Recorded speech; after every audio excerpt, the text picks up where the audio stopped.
Hello everyone, this is Ramsubhag Chaudhary. तो प्यारे बच्चों, आज हम सभी पढ़ेंगे यूज ऑफ नथिंग बट। चलिए देखते हैं, आज हम सभी पढ़ेंगे नथिंग बट।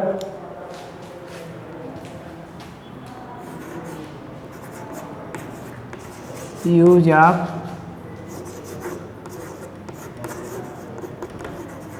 Nothing but. इसका पहचान होता है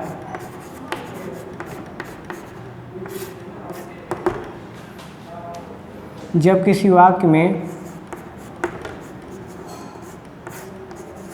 संज्ञा ही संज्ञा आता है तो अनुवाद करते समय निम्न सूत्र का प्रयोग करते हैं। प्यारे बच्चों, आज हम सभी पढ़ रहे हैं यूज ऑफ नथिंग बट, और इसका पहचान होता है जब किसी वाक्य में संज्ञा ही संज्ञा है, यानी संज्ञा ही संज्ञा। अभी तक आप पढ़ते थे कि जब किसी वाक्य के अंत में, लेकिन अब आ रहा कि जब किसी वाक्य के बीच में संज्ञा ही संज्ञा अर्थात नाउन ही नाउन आए तो अनुवाद करते समय निम्न सूत्र का प्रयोग करते हैं। और स्ट्रक्चर होता है इसका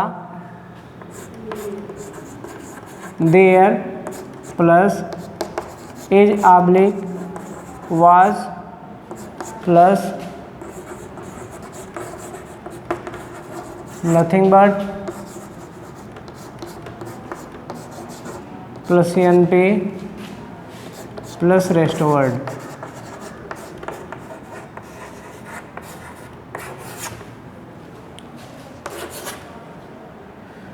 तो जैसा आप देख रहे हैं, यूज ऑफ नथिंग बट और पहचान होता है जब किसी वाक्य में संज्ञा ही संज्ञा आता है तो अनुवाद करते समय निम्न सूत्र का प्रयोग करते हैं। और यहाँ होता है इसका structure there plus is was plus nothing but plus NP plus rest word.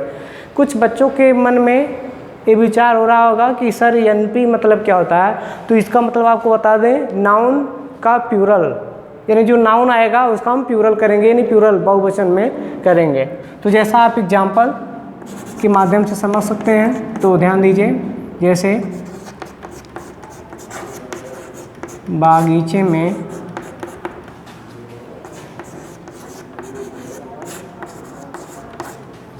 फूल ही फूल हैं।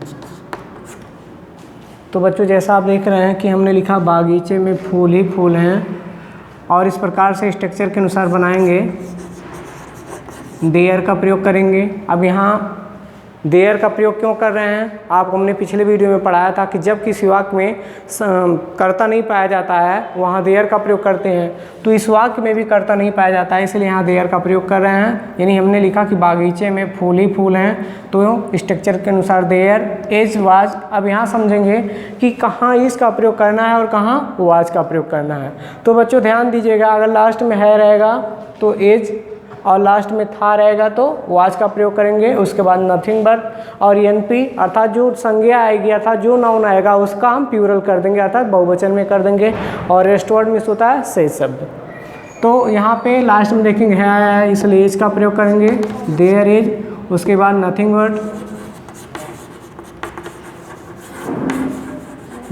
बट उसके बाद आपको संज्ञा बता दे क्या है, फूल ही फूल, यानी संज्ञा ही संज्ञा। आपको हमने पहचान बताया कि जब किसी वाक्य में संज्ञा ही संज्ञा नाउन ही नाउन आए तो क्या करते हैं, यानी क्या होता है जब संज्ञा ही संज्ञा आए, यानी जब किसी वाक्य में नाउन ही नाउन आए तो याद रखिएगा वहाँ नथिंग बट का प्रयोग करना है।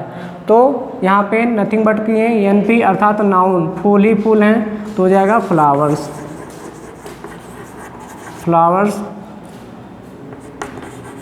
इन द गार्डन। तो जैसा आपने देखा, हमने लिखा कि बागीचे में फूल ही फूल हैं, और इसका ट्रांसलेशन में होना है there is nothing but flowers in the garden. यानी स्ट्रक्चर के अनुसार देयर का प्रयोग किए, इज वाज में से लास्ट में है इसलिए इज का प्रयोग किए, लास्ट में था होता तो वाज का प्रयोग करते हैं। उसके बाद नथिंग बट और उसके बाद एनपी अर्थात फूल ही फूल हैं, जो संज्ञा उसका हमने प्यूरल कर लिया, प्यूरल में अर्थात बहुवचन में। फ्लावर होता है, हमने यस बढ़ा दिया यानी एनपी प्यूरल कर दिए। और rest word in the garden, यानी फूल ही फूल थे कहाँ, बागीचे में। तो बच्चों इस प्रकार से आपने से देखा कि बागीचे में फूल ही फूल हैं, तो इसका हमने बनाया there is nothing but flowers in the garden. और दूसरा एग्जाम्पल जैसे आप देखिए, इसका दूसरा एग्जाम्पल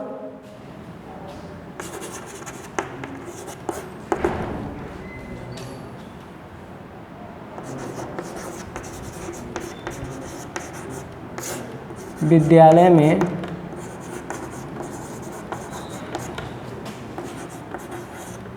अध्यापक ही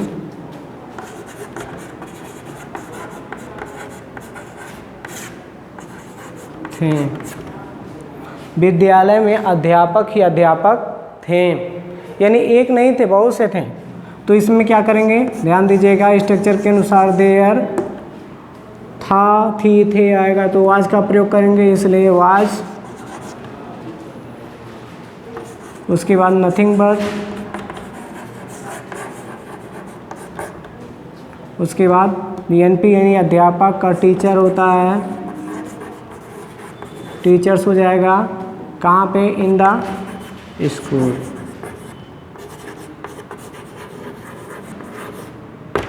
यानी आपने देखा कि विद्यालय में अध्यापक ही अध्यापक थे, हमने लिखा there was nothing but teachers in the school.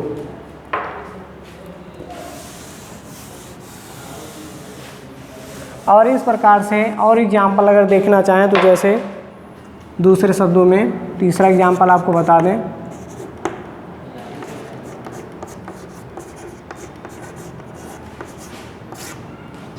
Gorakhpur में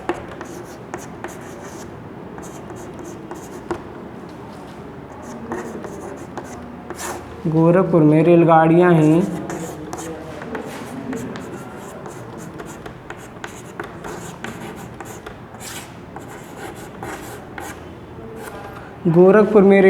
ही रेलगाड़ियां थीं, तो इसका हो जाएगा उसी के अनुसार there was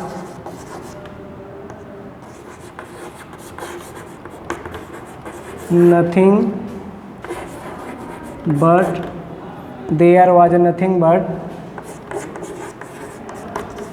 trains in the Gorakhpur.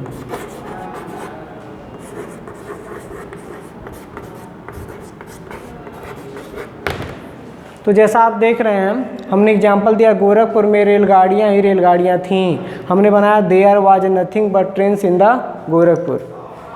और इस प्रकार से जितने भी एग्जाम्पल हैं हमें मालूम है, आप इसको समझ गए होंगे और बना भी लेंगे।